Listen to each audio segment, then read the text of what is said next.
नमस्कार जी, बहुत बहुत शुक्रिया। आप सब लोगों का 9 बज चुके हैं। मैं संजीव शर्मा हाजिर हूं पंजाब के टीवी पर दिन भर की बड़ी खबरें लेकर। हिमाचल की, देश की, दुनिया की तमाम खबरों की चर्चा करेंगे। सबसे पहले मैं जानना चाहूंगा कि क्या मुझे जो है ये अगर आप बता पाएं कि मेरी वॉइस आप तक क्लियरली पहुंच रही है नहीं पहुंच रही है, तो उसके बाद आगे बढ़ेंगे।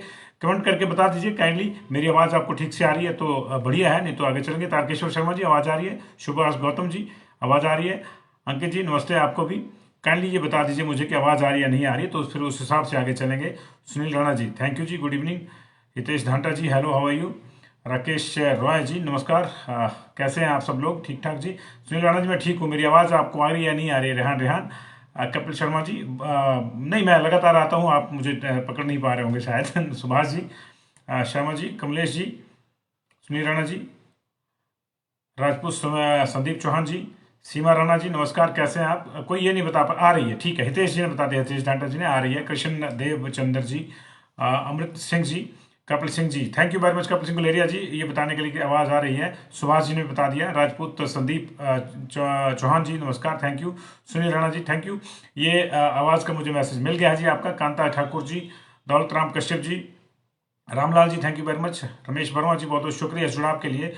तो जुड़ेंगे जी, आज दिन भर की खबरों की चर्चा करेंगे, देश और दुनिया की खबरों की चर्चा करेंगे। पंजाब में 24 घंटे के भीतर बेअदबी के 2 मामलों में 2 लोगों की मौत हो गई है, और इसको लेकर पूरे पंजाब में टेंशन का माहौल है। क्या मामला है, इसकी भी चर्चा करेंगे। उधर केरल में भी माफ कीजिए, अ, 2 लोगों की जो है हत्या केरल में भी हुई है। ये सियासत से है मामला जुड़ा हुआ। केरल में भी 24 घंटे के भीतर 2 नेताओं की, बीजेपी नेताओं की हत्या होगी, इसकी भी चर्चा करेंगे। इसके अलावा चर्चा करेंगे ओमिक्रॉन की, चर्चा करेंगे दूसरी तमाम खबरों की, और ये भी आपको बताएंगे कि प्रदेश की कोविड की क्या स्थिति है, और मुख्यमंत्री क्यों सारे काम धाम छोड़कर दिल्ली गए हैं, पीएम ने उनको क्यों बुलाया, इसकी भी बात करेंगे।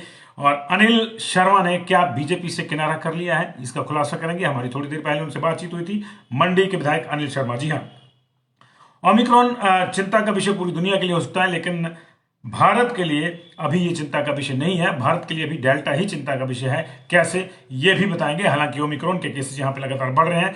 दिल्ली की अगर बात करें तो दिल्ली में पिछले 6 महीने में कोविड का सबसे बड़ा स्पाइक आया है। एक दिन के भीतर 6 महीने में सबसे ज्यादा केसेज आए हैं, उसकी भी चर्चा करेंगे। एक एक करके तमाम चर्चा करेंगे। आप जुड़ जाइए। मल्टीटास्क वर्कर हो चाहे पुलिस वाले हों, उनकी भी चर्चा करेंगे, तमाम चर्चा करेंगे। पहले देश दुनिया की खबरें करने की बात कर लें।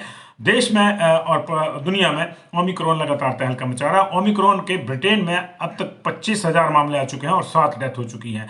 दिलचस्प ढंग से ओमिक्रॉन का जो वेरिएंट है वह साउथ अफ्रीका से शुरू हुआ है, लेकिन वहां से अभी तक कोई भी डेथ रिपोर्ट नहीं हुई है ओमिक्रॉन को लेकर। लेकिन ब्रिटेन इसका जो दूसरा शिकार था, वहां 25,000 से ज्यादा मामले आ चुके हैं और 7 लोगों की डेथ हो चुकी है। पहली डेथ भी ओमिक्रॉन की वजह से ब्रिटेन में हुई थी। तो ब्रिटेन में ये फैटल होता जा रहा, और इनफैक्ट पूरे यूरोप में एक नेक्स्ट वेव जो है कोविड की वो आ चुकी है। भारत में ये कहा जा रहा है कि ओमिक्रॉन की वजह से हालात बिगड़ेंगे, लेकिन विशेषज्ञों ने कहा है कि अभी यहाँ पे डेल्टा का ही वेरिएंट जो है वो मौजूद है, और वही अगर तीसरी लहर आती है, जैसा कि कहा जा रहा है कि फरवरी के आसपास ही एक्सपेक्टेड है, तो उसी से आएगी। लेकिन आपने बड़ी मुस्तैदी से पहली और दूसरी लहर का सामना किया है।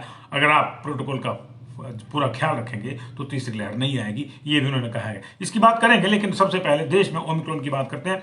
ओमिक्रॉन 2 दिन पहले 100 पार हुआ था देश में, और आज ही 150 पार हो गया। 152 केस अब तक कुल हो गए हैं। आज महाराष्ट्र में ओमिक्रॉन के 6 नए मामलों की पुष्टि हुई है। इनमें से 4 मुंबई एयरपोर्ट पर पकड़े गए हैं जांच के दौरान, और इसके अलावा पुणे और पिंपरी चिंचवाड़ में जो पहले मामले आए थे, उनके कुछ आगे जो कॉन्टैक्ट्स हैं वो भी पॉजिटिव आए हैं। इसके अलावा गुजरात में विदेश से लौटे 3 लोगों में ओमिक्रॉन की पुष्टि हुई है, और गुजरात में भी अभी संख्या बढ़कर 10 हो गई है। जबकि इस समय सबसे ज्यादा केस महाराष्ट्र में है, 54 केसेज हैं महाराष्ट्र में। उसके बाद जो है बड़ा नंबर जो आता है दिल्ली का आता है। देखिए, दिल्ली में एकदम से पहुंच, दिल्ली में बहुत लेट पहुंचे महाराष्ट्र से, लेकिन अब दिल्ली दूसरे नंबर पे चले गया। दिल्ली में 22 केस आ चुके हैं। हालांकि गनीमत यह है कि 10 के आसपास केस यहाँ से ठीक भी हो चुके हैं। चंडीगढ़ में 1 केस है, राजस्थान में 17 केस है, गुजरात में 10 हो गए, उत्तर प्रदेश में 2 है, पश्चिम बंगाल में 1 है, तेलंगाना में 20 केस है। इसके अलावा आंध्र प्रदेश में 1 केस है, कर्नाटक में 14 है, महाराष्ट्र के हमने आपको बताया कि 54 है, तमिलनाडु में भी 1 केस है, केरल में 9 मामले आए हैं। और तो कुल मिला के 152 मामले पूरे देश में है। लेकिन Indian council of medical research ICMR जिसको कहते हैं, उसने कहा है कि कोरोना वायरस का डेल्टा वेरिएंट अभी भी मेन सर्कुलेटिंग वेरिएंट है, यानी डेल्टा अभी गया नहीं है और उसी से आगे जो है सर्कुलेशन हो रही है, और ओमिक्रॉन इस मामले में डेल्टा से पीछे है, यानी ओमिक्रॉन ने उतनी रफ्तार देश में नहीं पकड़ी है और डेल्टा अभी भी मेन सर्कुलेटिंग वेरिएंट है। ऐसी स्थिति में अगर ओमिक्रॉन बढ़ता है तो निश्चित तौर से परेशानियां होगी, लेकिन अभी हमको डेल्टा से ही सावधान रहना है और डेल्टा से बचाव के आपने जो उपाय किए हैं वो कीजिए। जहां जहां वैक्सीनेशन हो रही है, अगर आपने दूसरी डोज नहीं लगाई है, ऑलमोस्ट पहली डोज मान के चला जा रहा है कि मैक्सिमम लोगों को लग गई है, 90% से ज्यादा लोगों को देश में पहली डोज लगी है। हिमाचल प्रदेश फुली वैक्सीनेटेड घोषित किया जा चुका है।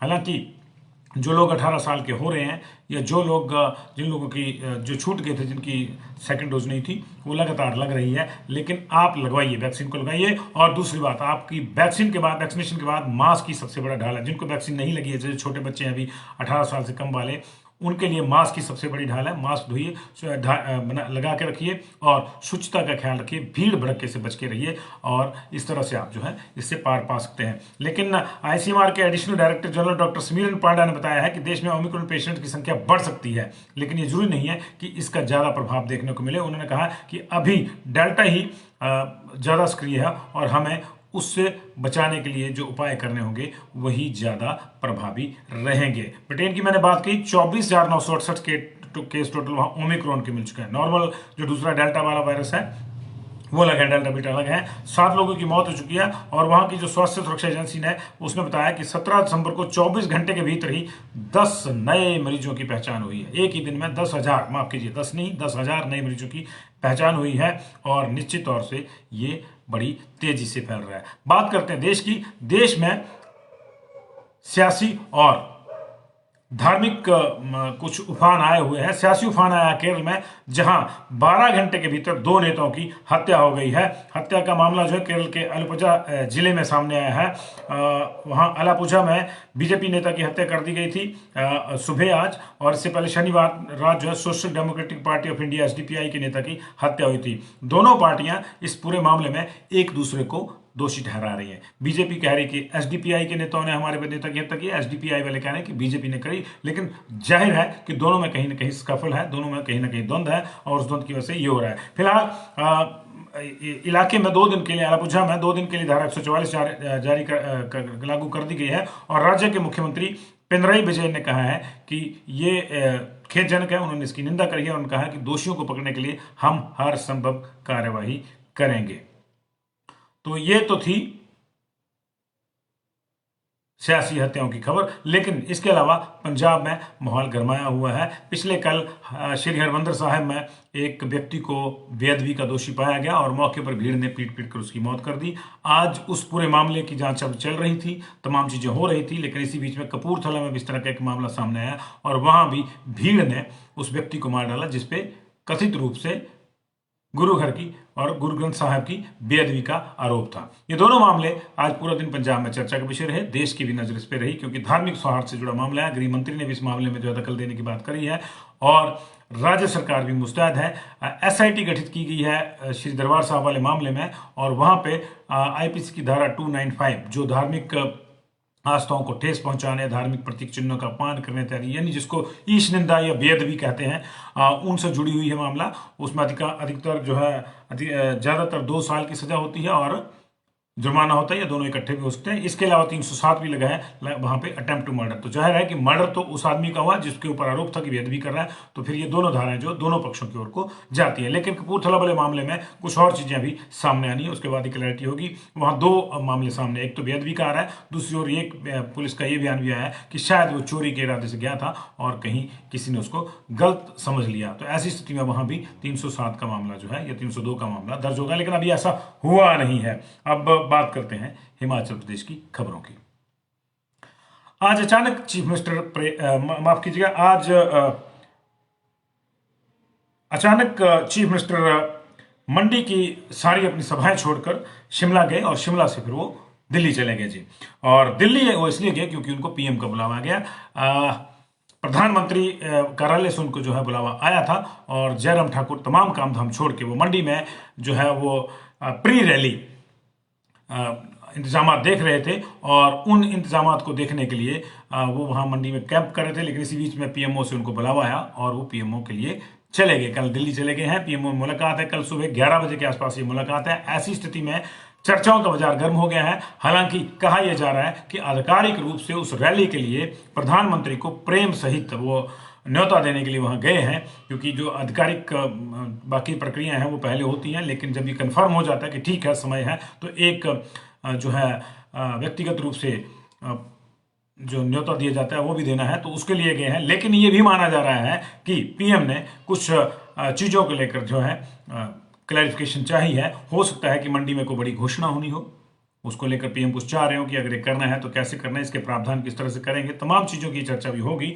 लेकिन कुछ ना कुछ बड़ा होने वाला है। क्या होता है क्या नहीं, ये कल जब मुख्यमंत्री प्रेस से मिलेंगे तभी पता चलेगा, तभी पता चलेगा। आज उनका एक जो कार्यक्रम आया उसमें दिलचस्प ढंग से पीएमओ की मीटिंग का जिक्र नहीं है, और ये जरूर कहा गया है कि वो दिल्ली जा रहे हैं। जो प्रेस को जारी हुआ है, प्रेस सचिव ने ही ये सूचना दी थी उनके, जो प्रेस को जारी है उसमें कहा गया है कि वो दिल्ली जा रहे हैं, दिल्ली में कुछ ऑफिसर्स से मीटिंग करेंगे, उसके बाद कल वापस आएंगे, 2:30 बजे वहाँ से चलेंगे। तो 3:30 बजे के बाद की जो है वो शेड्यूल्ड है मीटिंग वहाँ पे शिमला में कैबिनेट की, क्योंकि ये कैबिनेट की बैठक लंबे समय से चल रही थी। पहले इसको जो है सेशन के दौरान होना, फिर कहा गया कि ये 18 तारीख को शिमला में होगी, कि 20 कोई कम से कम चौथी बार ये बैठक टली है। तो निश्चित तौर से ऐसे में कई चर्चाएं भी सामने आ जाती हैं। चर्चाएं इसलिए भी सामने आ रही हैं क्योंकि रैली है, 4 साल का जो जश्न है वो भी करना है, लेकिन 4 सीटें भी हारी हैं। तो निश्चित तौर से उनकी मंथन पार्टी लेवल पे तो हुआ है, लेकिन प्रधानमंत्री लेवल पे इसकी रिपोर्टिंग हुई है अभी या नहीं हुई है ये कंफर्म नहीं हुआ। हालांकि बीच में प्रधानमंत्री के साथ मुख्यमंत्री की बनारस में जरूर एक बैठक हुई है, और उस बैठक में क्या हुआ क्या नहीं ये सामने नहीं आया, लेकिन बताया ही गया था कि जो विकासात्मक योजना है उनकी समीक्षा और आगे क्या करना है उन पर चर्चा हुई है। ऐसे में इस दौरे की जो अचानक हुआ है इसकी चर्चा भी जरूरी है। यार साथ में चर्चा ये भी कर लेते हैं कि क्या बीजेपी के मंडी सदर के, क्योंकि मंडी रैली की बात हो रही है, तो मंडी रैली को लेकर कुछ और हलचलें भी हो रही हैं। कल हमने आपको बताया था कि किस तरह जस्टिस फॉर पुलिस के तहत पुलिस के जो जवान पे बैंड का इंतजार कर रहे हैं उनके परिजन अब मंडी में एक अपना बफर लेके जाएंगे, अपना एक प्रतिनिधिमंडल ले जाकर प्रधानमंत्री से मिलने या वहां किसी मंच पे अपनी आवाज उठाने की कोशिश करेंगे। लेकिन आज बड़ी खबर और आ रही है कि बीजेपी के मंडी सदर के विधायक अनिल शर्मा इस रैली में हिस्सा नहीं लेंगे। लंबे समय से उनके ताल्लुकात बीजेपी से अच्छे नहीं चल रहे हैं, खासतौर से जब पिछला लोकसभा का चुनाव हुआ था 2019 का, तो उनके बेटे को टिकट मिला था और उसके बाद से ये चीज़ें लगातार परेशानी वाली हो गई थी और लंबे समय तक वो परेशानी में रहे। फिर उन्होंने मंत्री पद छोड़ा और अभी वो डोलड्रम्स में हैं, लेकिन टेक्निकली तो अभी भी वो बीजेपी के ही सदस्य हैं। इसी बीच उपचुनाव हुआ, उपचुनाव में भी कई बातें सामने आई और अंततोगत्वा उन्होंने उपचुनाव में हिस्सा नहीं लिया प्रचार में। उन्होंने कहा कि जब मुझे बुलाया ही नहीं जाए तो मैं क्यों जाऊं, और उनकी कुछ नाराजगियां भी थी। ये नाराजगियां विधानसभा के रिसेंट सत्र में जो धर्मशाला में हुआ उसमें भी सामने आई थी, वहां भी उन्होंने खुलकर अपनी नाराजगी जताई थी और ये भी कहा था कि मंत्री जो है वो ठीक नहीं लगा रहे वहां के कोई, और उनका इशारा महेंद्र सिंह की ओर को था, उनका इशारा बाकी सरकार की ओर को था। जब हमने पूछा कि आपकी नाराजगी सिर्फ मंत्री से, तो उन्होंने ये भी कहा था कि मुखिया कौन है। जाहिर है कि मुख्यमंत्री से उनकी नाराजगी थी, क्योंकि कुछ मंचों पर ऐसे भी उनको लगा कि जहां मंत्री उनकी कोई बेइज्जती करते हैं या उन पर तंज कसते हैं तो मुख्यमंत्री उसको टोकते नहीं है। खैर, अब अल्टीमेटली वो इस रैली में नहीं होंगे, ये तय हो गया है। वो कल या परसों दिल्ली कूच कर जाएंगे। स्वास्थ्य का उन्होंने हवाला दिया कि उनको स्वास्थ्य जांच करवानी है, इसलिए वो दिल्ली जा रहे हैं, क्योंकि उन्होंने पीछे कोई शायद स्टोन का ऑपरेशन करवाया था, तो उनको रीचेक उनको करवाना है, ये उनका कहना है। तो अनिल शर्मा दिल्ली जा रहे हैं और वो रैली में नहीं होंगे, ये तय हुआ है। लेकिन इसी बीच में एक बड़ा सवाल ये भी आ रहा है कि क्या प्रेम कुमार धूमल इस रैली में आएंगे। वो भी चुनाव प्रचार में नहीं दिखे थे, उसको लेकर भी बड़ी बातें हुई थी, उसको लेकर भी बड़ी बातें हुई। कहा गया था कि बुलाया नहीं गया और कहा गया था कि बुलाया तो वो आए नहीं, तब उन्होंने स्वास्थ्य का हवाला भी दिया, ऐसा भी कहा गया था। सच क्या है ये अभी तक बाहर नहीं आया, लेकिन ये तय है कि अभी अनिल शर्मा तो दिल्ली जा रहे हैं, लेकिन प्रेम कुमार धूमल ऑलरेडी दिल्ली में है। पिछले 3 दिन से वो दिल्ली में है। वो रैली तक लौटेंगे या नहीं लौटेंगे ये भी अभी कंफर्म नहीं है। अगर लौटते हैं तो क्या वो रैली में जाएंगे या नहीं जाएंगे, ये चीजें भी कंफर्म नहीं है। ऐसी स्थिति में अगर सदर के विधायक जहां रैली हो रही है वो रैली में नहीं है और पूर्व मुख्यमंत्री प्रेम कुमार धूमल अगर रैली में नहीं जाते हैं तो कई चीजें इससे भी उभरेंगी। सियासत इसी का नाम है, सियासत में सारी चीजें चलती रहती हैं। और इसके अलावा अब हम जो है बात करेंगे दूसरी खबरों की। ये तो था सीएम की रैली, दिल्ली कूच करने वाला मामला और मंडी की रैली से संबंधित मामला। अब कुछ दूसरी खबरों की चर्चा कर लेते हैं। हिमाचल प्रदेश में जो है बीएससी नर्सिंग की परीक्षाओं के शेड्यूल जारी कर दिया है एचपी यूनिवर्सिटी ने। और ये नर्सिंग कोर्स की जो वार्षिक परीक्षाएं हैं ये 27 दिसंबर से शुरू हो जाएंगी। 40 संस्थानों में ये परीक्षाएं होनी, अंतिम वर्ष की छात्राओं की भी। और इसके अलावा जो है नर्सिंग के साथ ही पोस्ट बेसिक नर्सिंग और एमएससी नर्सिंग के पहले और दूसरे वर्ष की परीक्षा का शेड्यूल भी जारी कर दिया। इसे आप वेबसाइट पे देख सकते हैं, यूनिवर्सिटी की वेबसाइट पे। ये भी 27 दिसंबर से शुरू हो जाएंगी, कुछ 11 जनवरी तक चलेंगी, कुछ 3 जनवरी तक चलेंगी। दूसरे वर्ष की जो परीक्षा है वो 28 दिसंबर से शुरू होकर जो है और 30 दिसंबर को आयोजित की जाएंगी। और इसी तरह से जो है बाकी चीजें भी, बीएससी पैरामेडिकल टेक्नोलॉजी कोर्स की परीक्षाओं के लिए भी शेड्यूल जारी हो गया है। ये भी 27 दिसंबर से शुरू होंगी और 31 जनवरी तक चलेंगी। और ये वेबसाइट पर सारा जो है उपलब्ध है। तो जो बच्चे ये कोर्सेज कर रहे हैं वो अपनी परीक्षा शेड्यूल वहां देखते हैं। इसके अलावा बीएचएमएस के लिए भी 20 तक परीक्षा फॉर्म भरे जाएंगे और इसके लिए पोर्टल जो है ऑनलाइन खोल दिया गया है। और पोर्टल पे अगर आप 20 दिसंबर से पहले अप्लाई करते हैं, फॉर्म भरते हैं, तो आपसे कोई फीस नहीं ली जाएगी, लेकिन उसके बाद लेट फीस वसूली जाएगी। अगली खबर का हिस्सा ये है। अगली खबर का रुख करते हैं। राज्य में अब 4000 प्री प्राइमरी स्कूलों में भी अगले सेशन से बच्चों को मिड डे मील मिलेगा। अभी तक ये पहली से 8वीं तक के बच्चों के लिए मिल रहा था और इसमें जो है अब बढ़ोतरी हो जाएगी। 4000 स्कूल हैं जहां पे प्री प्राइमरी क्लासेस, नर्सरी और केजी लग रही है। और 15000 स्कूलों में पहली से 8वीं कक्षा के विद्यार्थियों को पहले दिया जा रहा है ये, जिनकी संख्या अब इस सेशन से जो है 5 लाख के आसपास हो गई है। लगभग 120 करोड़ रुपए का खर्चा इस पे आता है। और निजी स्कूलों को टक्कर देने के लिए प्री प्राइमरी का जो कंसेप्ट है हमारे यहाँ आया था, लेकिन उसमें जो है अभी राशन नहीं दिया जा रहा। कोविड टाइम में जो नॉर्मल स्कूल थे पहली से 8वीं कक्षा के भी, वहां भी सूखा राशन दिया गया, लेकिन अब जो है बना हुआ भोजन परोसा जाएगा। और नेक्स्ट सेशन से जो मार्च में शुरू हो जाता है हमारे यहाँ, वहां भी प्री प्राइमरी वाले जो 4000 स्कूल हैं उनके बच्चों को भी जो है ये सुविधा मिल जाएगी जी। तो ये एक बड़ा फैसला है। इसकी जो जानकारी वह है मंजूरी है वो दे दी है केंद्र सरकार ने। और इसका नाम भी जो मिड डे मील से बदल कर जो है प्रधानमंत्री पोषण शक्ति कार्यक्रम जो है वो रख दिया गया है। उधर ऊना से एक दिल दहला देने वाली खबर आ रही है। वहां जिला मुख्यालय के साथ लगते कुठार खुर्द में एक बच्चे को, किशोर को, 14 साल के किशोर को आवारा कुत्तों ने नोच नोच कर मार डाला है। किशोर शायद विशेष बच्चा था, ये मानसिक रूप से थोड़ा इसको परेशानी थी और ऐसी स्थिति में ये अपना बचाव नहीं कर पाया। लेकिन जब तक इसको लोग देखते कि कुत्तों ने इस पर झपटामारी कर शुरू कर दिया, तब तक वो इतना इसको नोच चुके थे कि हॉस्पिटल ले जाते हैं इसकी जो है मौत हो गई। तो ये बहुत दुखद हादसा जो है वहाँ पे आया है। हादसे कुछ और भी हुए हैं।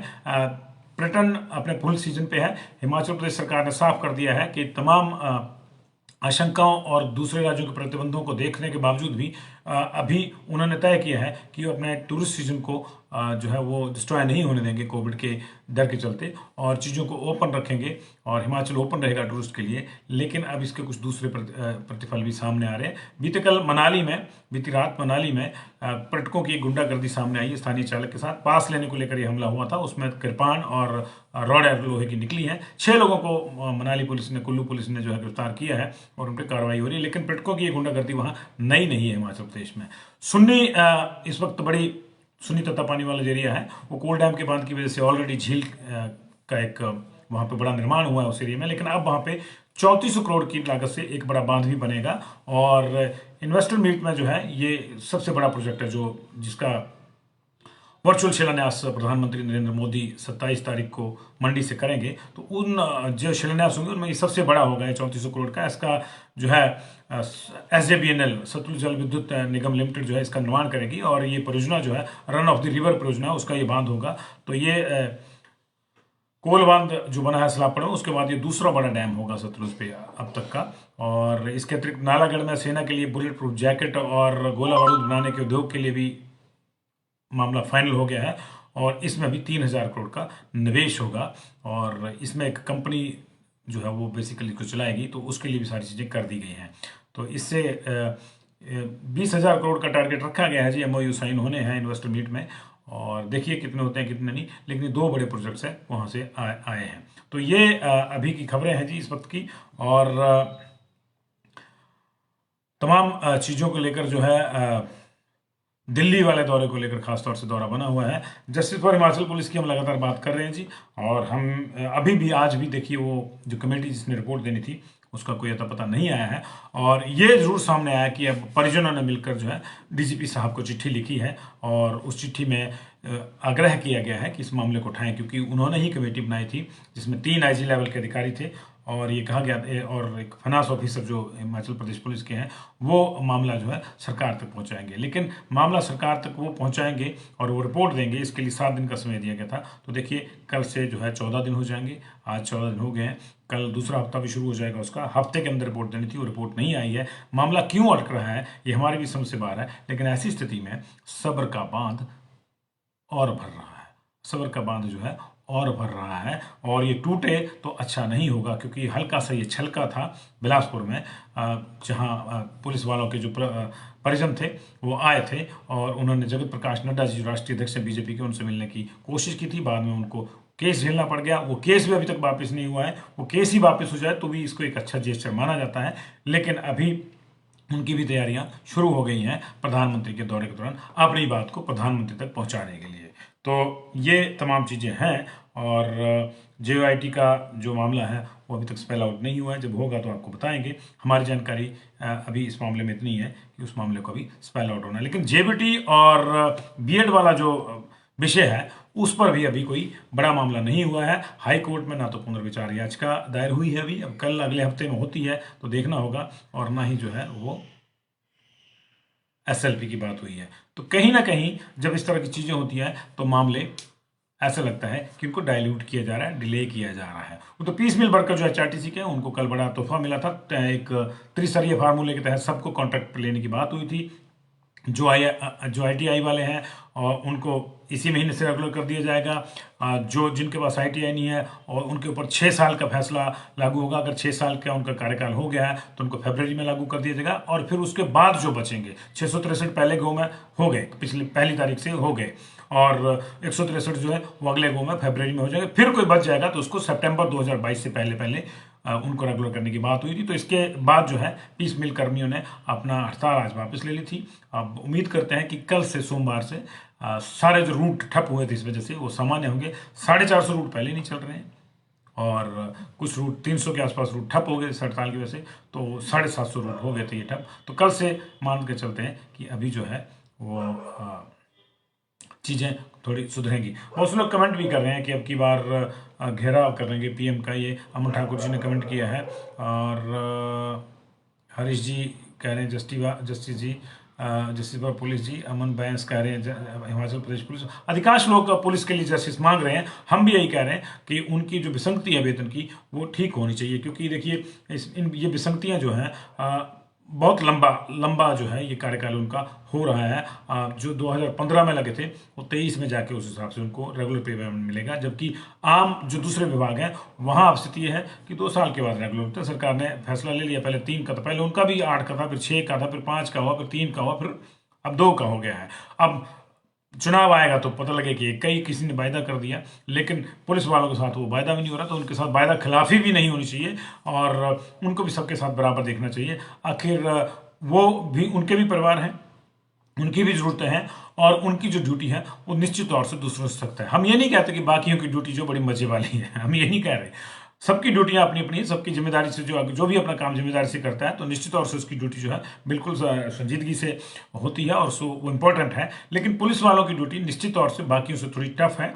दिन रात, सर्दी गर्मी, मौसम की बिना परवाह किए इनको हम कहीं भी लगाते हैं। जहाँ देखिए आपने देखा होगा रोहतांग से कितने लोगों को निकाला, रोहतांग से कितने लोगों को निकाला। अगर वहां भी ये कहते कि फाइल चलाइए, जैसे हमारी चल रही है, कमेटी बनाइए, तो क्या होता, टूरिस्ट फंसते। तो हम लोगों को जब भी कोई हम मुश्किल में होते हैं तो यही पुलिस वाले हमारा साथ देते हैं, और सरकार इनका ध्यान दे।